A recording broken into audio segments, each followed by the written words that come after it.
Hi, my name is Pat, and this is my channel, Book Chat with Pat, and I'm glad that you're here. Today I'm going to be doing the end of the year book tag, 2025 version. This tag was originally created, I think, about 4 years ago by Ariel Bassett. I've seen a number of people doing this tag recently. The most recent versions that I have seen were by Eric Karl Anderson and by Roz at Scally Dandling About the Books, and I'm going to put links to both of their videos in the notes to this video.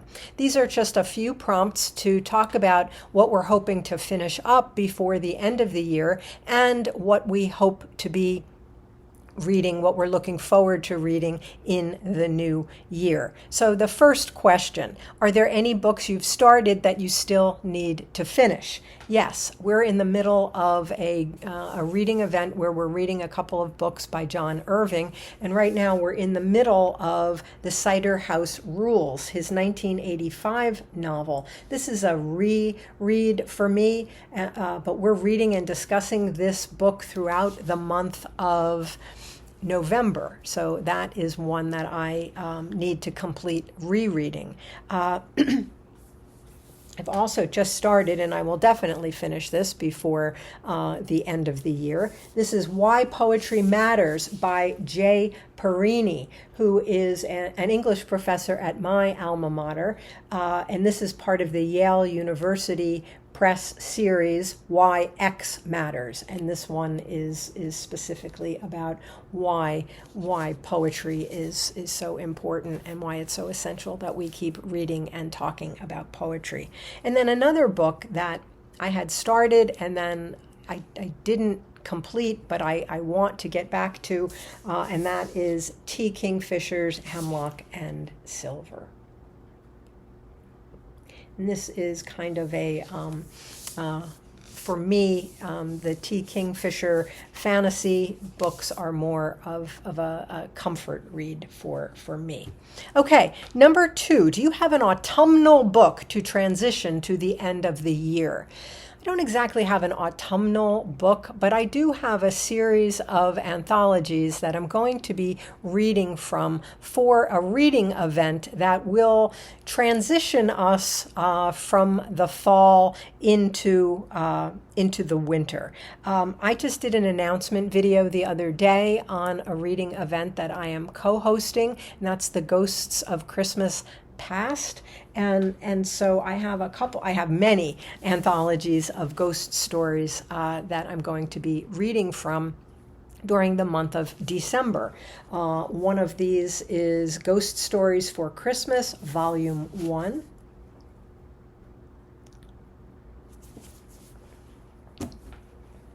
I also have Victorian Christmas Stories, 13 Scary Ghost Stories to Read on a Dark and Snowy Night. And I also have Victorian Ghost Stories by Eminent Women Writers.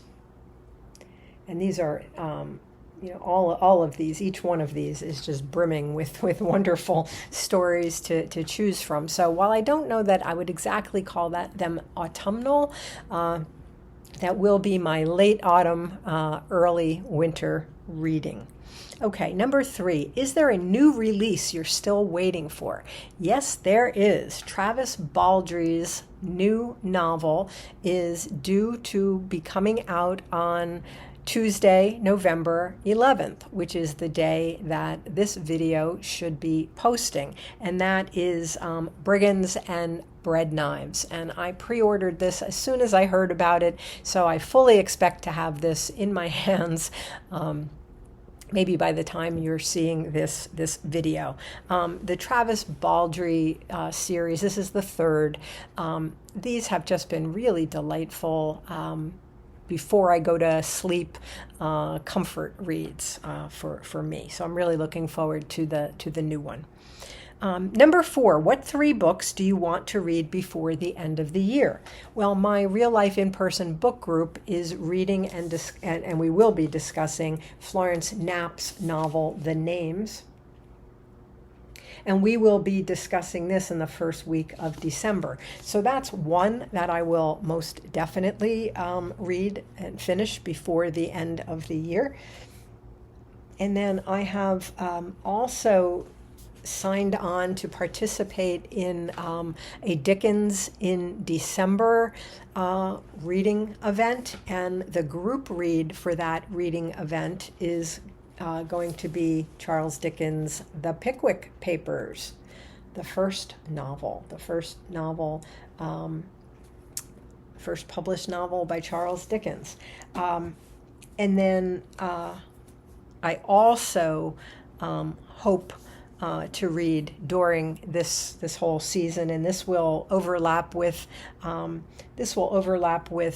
the Dickens in December. This will overlap with the Ghost Story event, and this will also overlap with Katie Lumsden's Victorian Christmas event, and that is Charles Dickens' A Christmas Carol. Okay.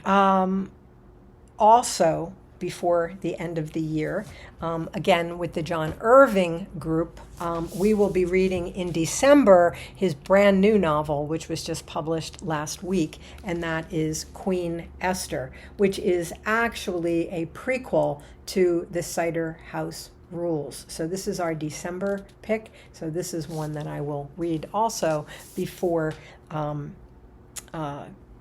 end of the year. Number 5, is there a book that could still shock you and become your favorite book of the year? I'm sure there is. I'm sure that's a possibility. I don't know what it is. I don't know what that could be, but I don't figure out my top books of the year until the end of the year. So sure, it's absolutely possible. It's only the beginning of November, so it's way too early for me to speculate about that. But I will be doing a video on my favorite books of the year at the end of the year. Okay, number 6 is, have you already started making reading plans for next year?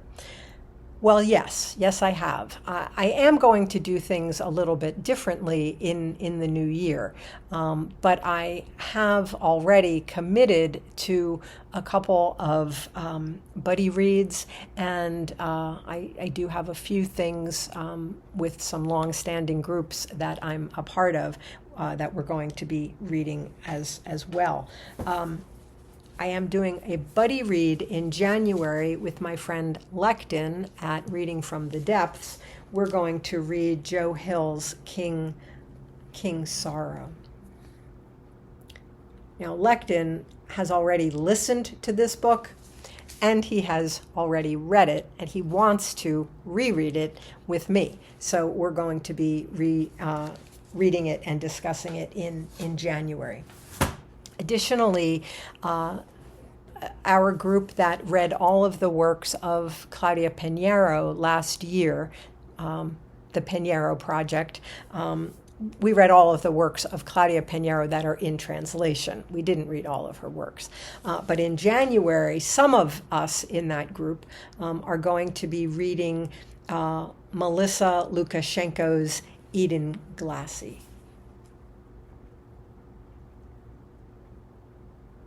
An Australian novelist. Additionally, in February, I'm going to be doing another buddy read with my friend Gavin at Genre Books. He's doing this amazing project of 100 works of science fiction, one for each year. And he and I, from each year from 1926 to 2026, and he and I are going to be reading and discussing in February Jack Finney's The Body Snatchers.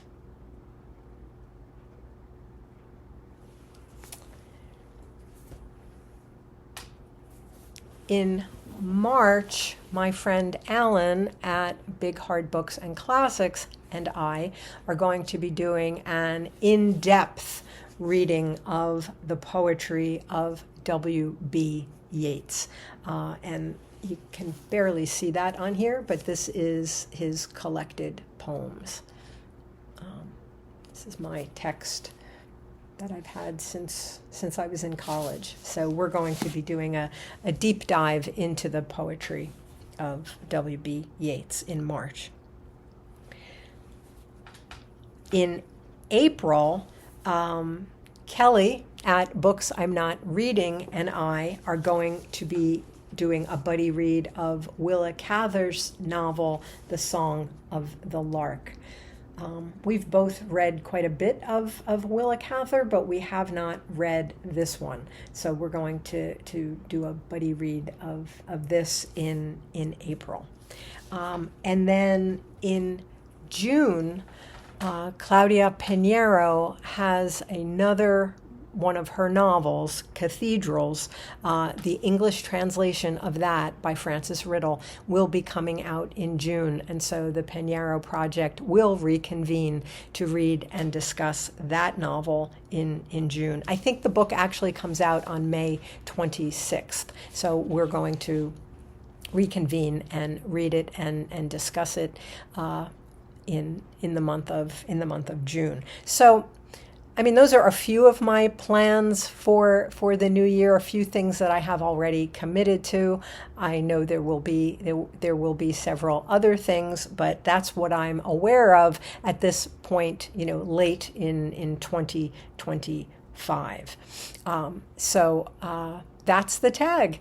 That's a little bit of a summary of what I still need to finish or would like to finish, and what I'm looking forward to in the early months of 2026. People haven't been tagging other people on this. They've just been sort of doing this on their own. I may tag a couple of people in the notes below. But if anything about this appeals to you, I hope that you will consider yourself tagged and do your version of the end of the year book tag. As always, I thank you for watching. I hope that you're doing well. I'll speak with you again soon. Take care.